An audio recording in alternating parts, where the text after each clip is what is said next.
Selamat datang kembali di Era Entertainment. Selamat datang kembali di The Golden Cross Playlist. Seperti biasa, hari ini kita akan melanjutkan review saham part yang ke-284. Namun sebelumnya, bagi teman-teman yang mungkin belum subscribe channel YouTube ini, sekali lagi jangan lupa tekan tombol subscribe, nyalakan lonceng notifikasinya, agar teman-teman tidak pernah ketinggalan informasi-informasi terbaru dari channel ini.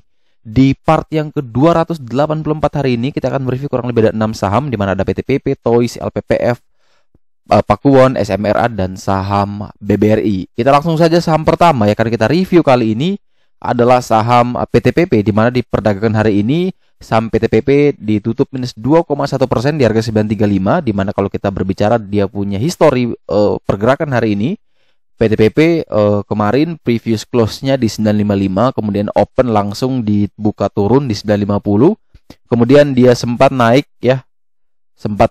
ke 965, namun pada akhirnya dia jatuh kurang lebih di jam 11, jam 2 siang itu ke harga 925, namun dia berhasil untuk closing di 935. Kalau kita perhatikan secara broker summary, kalau saya perhatikan atau saya lihat bahwa memang ini masih cukup belum terlalu kita katakan bagus ya, tapi sudah ada indikasi bahwa ada tanda-tanda akumulasi dari beberapa broker-broker yang menurut saya adalah broker-broker yang terbaik. Nah, di mana broker-broker inilah yang akan nanti saya juga sharing kenapa saya bisa katakan itu broker terbaik, kenapa itu saya bisa katakan sebagai broker yang layak untuk kita pertimbangkan beli juga. Nanti saya juga akan sharing di webinar bandarmologi saya yang akan nanti teman-teman bisa lihat informasinya setelah beberapa slide berikutnya. Jadi kalau misalkan teman-teman tertarik, teman-teman bisa akan dapatkan informasi tersebut pada saat webinar, dan tentunya itu eksklusif hanya saya sharing di webinar tersebut. Jadi kita kembali lagi untuk PTPP. Kalau kita lihat bahwa memang secara teknikal dari The Golden Cross memang masih belum menunjukkan ada tanda-tanda untuk kita boleh membeli atau boleh entry. Karena saat ini harga 935 masih berada di bawah level PBL, yaitu di harga 1000. Karena harga sekarang di 935, artinya minimal dia naik lagi ke atas 1000 barulah bisa kita pertimbangkan untuk entry. Tetapi selama dia masih berada di bawah di bawah harga 1000, maka tentu bagi saya pribadi tidak perlu kita entry karena ada indikasi dia bisa terus melanjutkan penurunan. Ya, kunci penting dari PTPP adalah di level low 40 hari harga terendah di 925, di mana selama 40 hari ini terendahnya adalah di 925, dan kalau 925 ini juga tidak mampu ditahan, ya jelas dia akan bisa terus melanjutkan penurunan. Tapi kalau misalkan ada yang mau mencoba spekulatif buy, mencoba membeli sebelum breakout di level PBL di 1000, maka ya teman-teman sekali lagi itu haknya teman-teman yang punya money, teman-teman yang punya hak untuk bisa memutuskan, oh ini harus beli, ini harus hold, ini harus wait and see, dan itu semua menjadi pilihan dari teman-teman. Tapi kalau ada yang bertanya, Kak, boleh nggak saya ambil di 935? Jawaban saya, suka-suka teman-teman, tapi saya hanya bisa membantu adalah level support terdekat itu di 925. Kalau mau ambil 935, 930, hanya pastikan bahwa dia masih kuat dan bertahan di 925. Kalau jebol di bawah itu ya mending teman-teman jangan dulu entry. Tapi kalau mau lebih memastikan bahwa yakin emiten ini tidak downtrend terus, maka minimal dia harus naik dulu di atas level PBL, yaitu di 1000, dengan target kenaikan ke 1175 sampai dengan 1315, dan ketika teman-teman ambil waktu dia breakout, maka langsung pasang stop loss kurang lebih di 970 sampai dengan 980.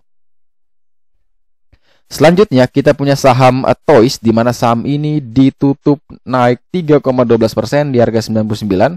Kalau misalkan kita berbicara soal riwayat perjalanannya di perdagangan hari ini, previous close dari Toys adalah di harga 96, di mana dia open di harga 95 langsung dibanting ke 90. Namun dengan sangat luar biasanya menjelang closing dia ditarik bahkan sampai menyentuh angka 100. Namun waktu after market ya di 15 jam 15 itu dia akhirnya ditutup turun di 99 atau naik 3,12%. Padahal sepanjang perdagangan hari ini dia berada di jalur atau di zona merah. Namun menjelang closing ada tarikan yang luar biasa. Nah, kalau saya perhatikan secara dari broker summary, maka saya melihat bahwa di sini ada beberapa broker-broker yang luar biasa yang mungkin bisa mengindikasikan bahwa Toys masih bisa terus melanjutkan tren. Tetapi ini ada tapinya. Kalau kita lihat broker summary-nya bagus, tapi kita lihat teknikalnya juga. Kita harus menghubungkan, ya. ketika technicalnya bagus, broker summary-nya bagus, bandarmologinya bagus, yaitu confirm kita buy. Tapi kalau masih ada yang ngeganjel, maka kita harus terus memperhatikan atau mengulik lebih dalam sampai kita pada satu titik kita menyatakan atau menyimpulkan oke, ini boleh buy. Nah, kalau untuk toys, memang di sini level PBL itu masih sangat jauh di 115, dan kalau misalkan kita harus menunggu breakout di 115, tentu kita kehilangan banyak sekali potensial profit ya.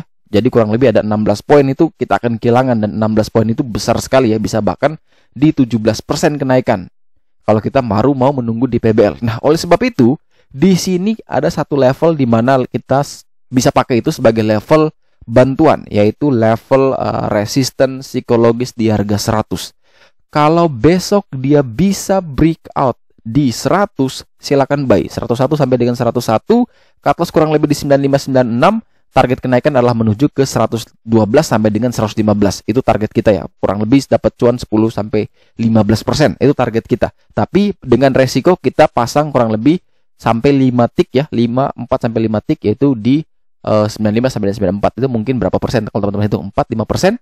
Nah, kalau kompensasi 4-5% dibandingkan dengan 10 sampai 15%, ya tentu risk rewardnya menarik. Sehingga daripada kita menunggu breakout PBL dan itu jaraknya cukup jauh dan kita bisa kehilangan banyak profit, maka mending kita coba. Kalau besok dia bisa breakout 100, boleh pertimbangkan untuk entry, tapi langsung siapkan batasan cut loss. Kita pakai low 40 hari harga terendah di 95 atau di 96 juga boleh.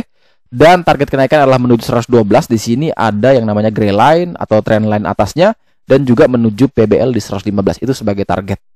Dan juga teman-teman, ketika misalkan beneran dia bisa naik, mungkin di 108 dia sudah naik 109, tolong jangan greedy, naikkan trailing stop ya. Naikkan trailing stop. Mungkin dari cut loss-nya di 95, 96, trailing stop sekarang sudah di 104, di 105. Jadi kalau ternyata dia turun lagi, teman-teman sudah ada bantalan di 104, dia akan cut loss otomatis, tetapi teman-teman sudah mendapatkan profit di level tersebut. Daripada teman-teman mau menunggu cuannya banyak, akhirnya hilang semua. Itu menurut saya adalah satu kelalaian atau kesalahan yang memang selalu pasti akan terjadi ketika kita greedy dengan profit. Jadi sekali lagi, kalau misalkan dia breakout 100 baru kita pertimbangkan beli, tapi kalau dia tidak mampu breakout 100 malah turun, ya sudah mending kita wait and see terlebih dahulu.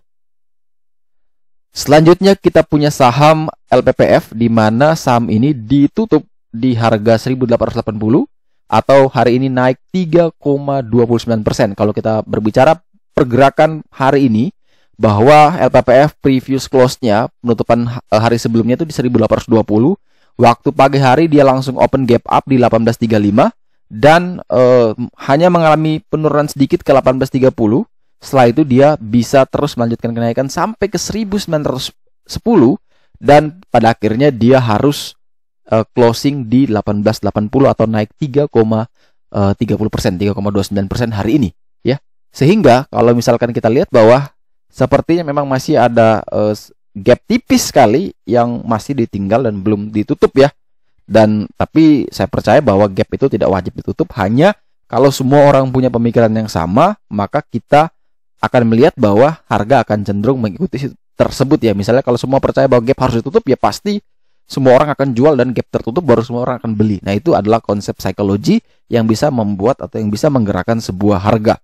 Dari risiko, indikator sudah menunjukkan low, candle pattern-nya sudah menunjukkan bullish kicker ya, ada indikasi bullish karena memang dia juga sekarang ini berada di atas level PBL, yaitu di atas 1805.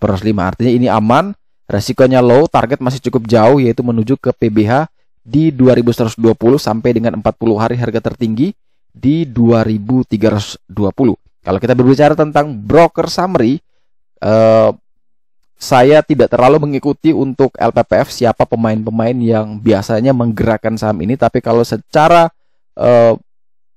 pengalaman saya atau secara analisa saya terkait dengan pergerakan dari broker summary, memang ini adalah indikasi yang cukup rawan ya.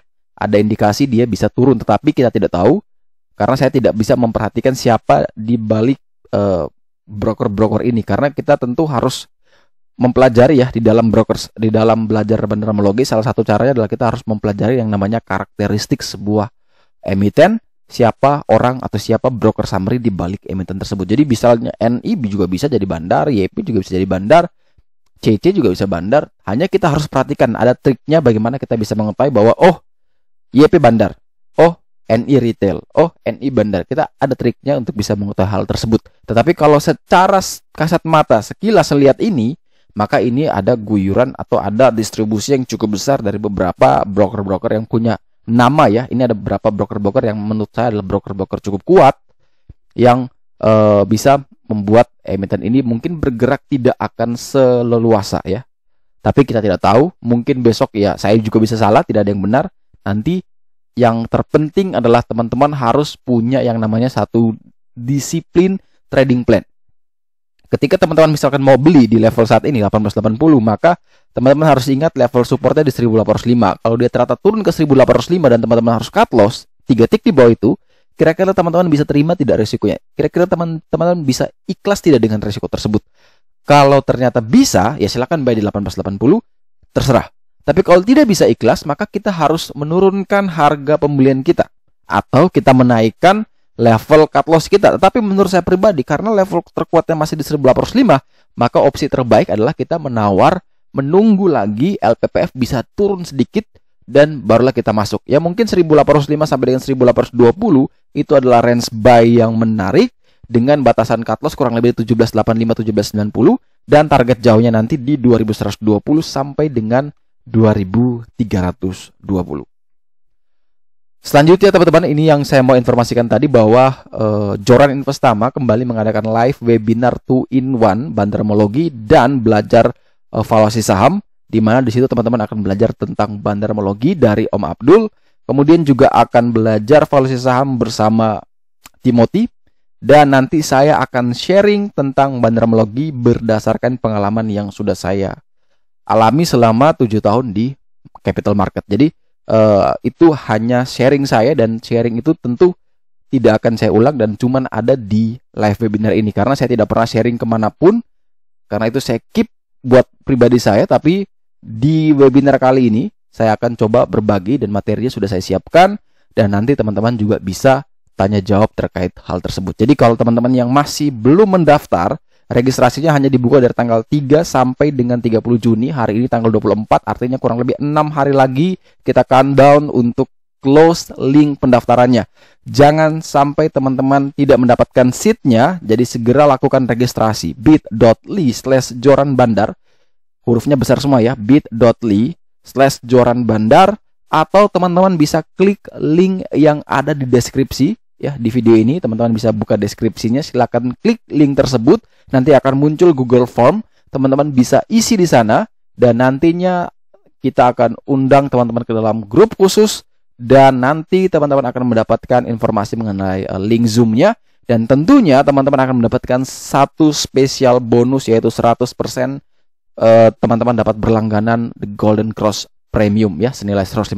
Jadi hanya investasi 123.000, investasi layar ke atas 123.000, langsung teman-teman dapatkan bonus yang senilai 150.000.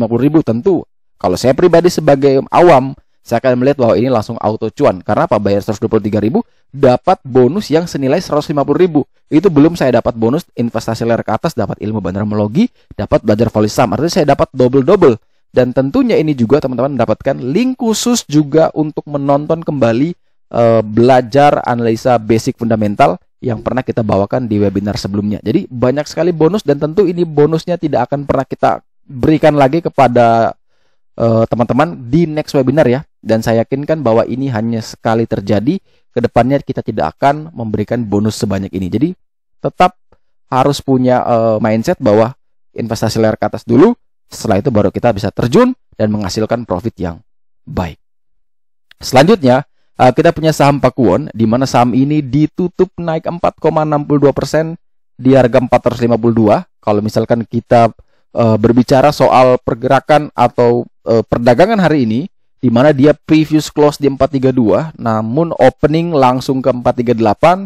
Setelah itu dibanting turun dulu ke 434, dan setelah itu dia ngegas terus sampai ke titik high-nya di 458, dan akhirnya closing di 452. Kalau misalkan kita perhatikan soal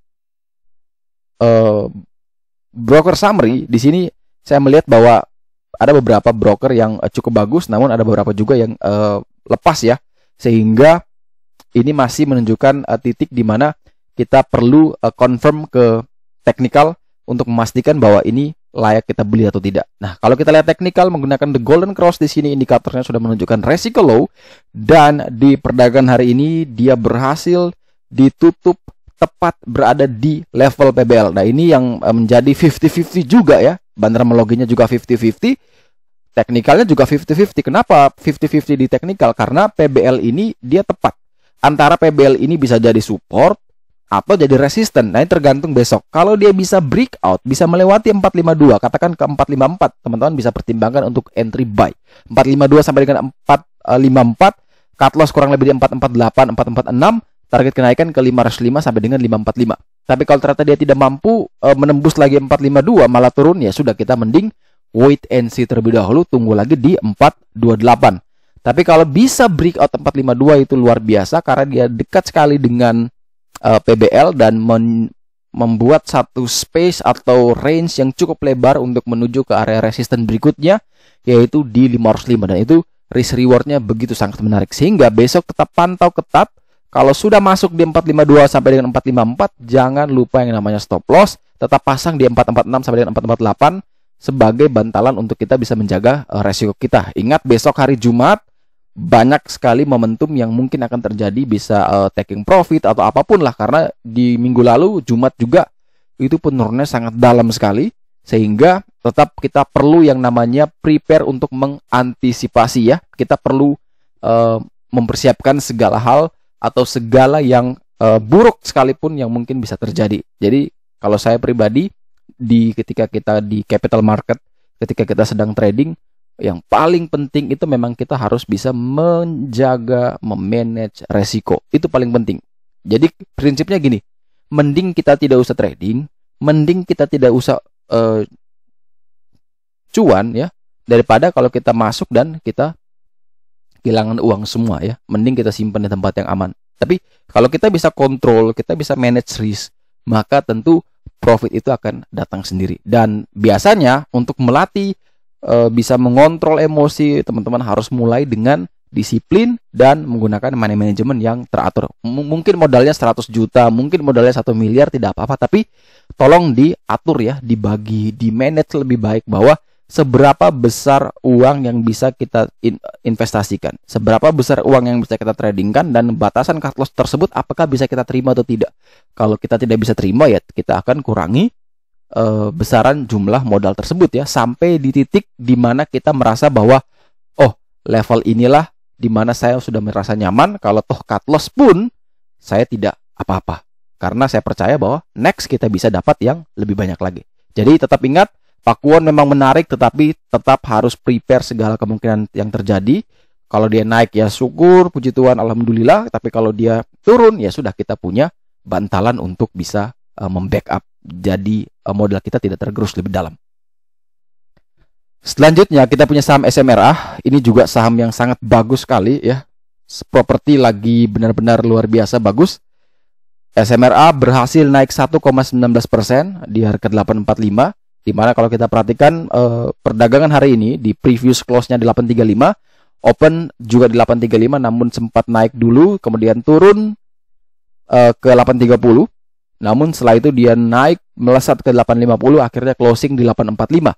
Dan di 845 sekalipun itu merupakan closing yang sangat baik ya, mengingat bahwa ini sudah 2 kali dia closing dan berada di atas level PBL. Ini luar biasa bagus. Bisa pertimbangkan untuk membeli ya, 840 sampai dengan 850, cut loss kurang lebih di 820, 830. Target kenaikan adalah menuju ke 945 sampai dengan 1025. Kalau kita berbicara flow ya, kalau kita berbicara flow dari broker summary, memang jelas di sini ada beberapa broker yang menurut saya broker spesial, di mana teman-teman harus bisa membedakan yang spesial dan yang tidak spesial, sehingga kita bisa tahu oh, mana broker yang bisa hold panjang, mana yang cuma tektok doang, mana yang bisa banting seketika, mana yang bisa swing. Nah, itu yang juga akan saya sharing nanti. Jadi teman-teman di sini tetap harus waspada ya, tetap harus hati-hati. Kalau memang rasa bahwa profitnya sudah cukup, misalkan besok dia bisa breakout terus ya, naik terus bahkan di 858, itu kan ada level trendline atasnya. Kalau bisa breakout juga, maka ya silakan teman-teman naikkan trailing stop ya. Jaga terus capitalnya, jaga terus profitnya sampai maksimal, sampai target ke 945, target jauh atau target akhir di 1025. Selama dia bertahan di atas 840, SMRA bagus sekali. Tapi kalau dia di bawah 840, maka itu tidak menarik dan jangan dulu entry. Kita hanya entry kalau misalkan dia masih bisa kuat dan bertahan di atas atau sama dengan 840. Selanjutnya menjadi saham terakhir yang akan kita review di part yang ke-284 hari ini adalah saham BBRI, di mana saham BBRI ditutup naik 1,26% di harga 3.990, di mana kalau kita perhatikan di perdagangan hari ini BBRI open langsung naik ya. Previous close di 3.940 tapi open langsung ke 4.000. Naiknya tinggi sekali, turun cuman ke 3.960. Akhirnya naik lebih tinggi lagi ke 4.010 dan berakhir closing di 3.990. Kalau kita perhatikan dari broker summary ini bagus sekali, perfect ya. Semoga ini menjadi tanda-tanda bagus untuk sektor banking yang kemarin dibanting luar biasa. Semoga ini bisa menjadi awal untuk bullish kembali, karena saya percaya bahwa Juni, Juli, Agustus masih menjadi bulan-bulan yang cukup bagus, dan kita akan mulai sampai kepada puncaknya mulai hati-hati di Agustus, karena September biasanya saham-saham itu pada down parah ya. Jadi mulai kita mengerem ya, modal kita jangan terlalu all in kecuali invest, tapi kita harus tetap bisa mengontrol ya. Kalau bisa swing, sudah cuan, kawal trailing stop, kena trailing stop ya sudah, kita buka posisi baru. Jadi jangan sampai kita semua uang kita masukin ke semua saham, ketika sekali crash semuanya nyangkut. Jangan sampai terjadi seperti itu ya. Kita putar pelan-pelan, jangan kita greedy, jangan kita FOMO karena orang bilang ini bagus, itu bagus, semuanya bagus, akhirnya kita mau ceburkan semua, akhirnya malah kita buntung. Jadi kalau untuk BBRI, karena dia saat ini masih dekat sekali dengan area PBL, maka indikator masih menunjukkan bahwa resikonya rendah, resikonya low. Dimana kalau misalkan teman-teman yang ingin membeli, pertama pastikan dulu PBL-nya di 3930 tidak ditembus, tidak jebol. Sehingga kalau misalkan itu mampu dan bisa bertahan, maka silakan pertimbangkan beli 3930 sampai dengan 3950. Batasi cut loss kurang lebih di 3.900 dengan target kenaikan adalah menuju ke 4.390. Itu target jauh kita. Tapi kalau misalkan besok dia open karena indeksnya merah misalnya, dibanting di bawah 3930, ya mending kita wait and see terlebih dahulu untuk saham BBRI.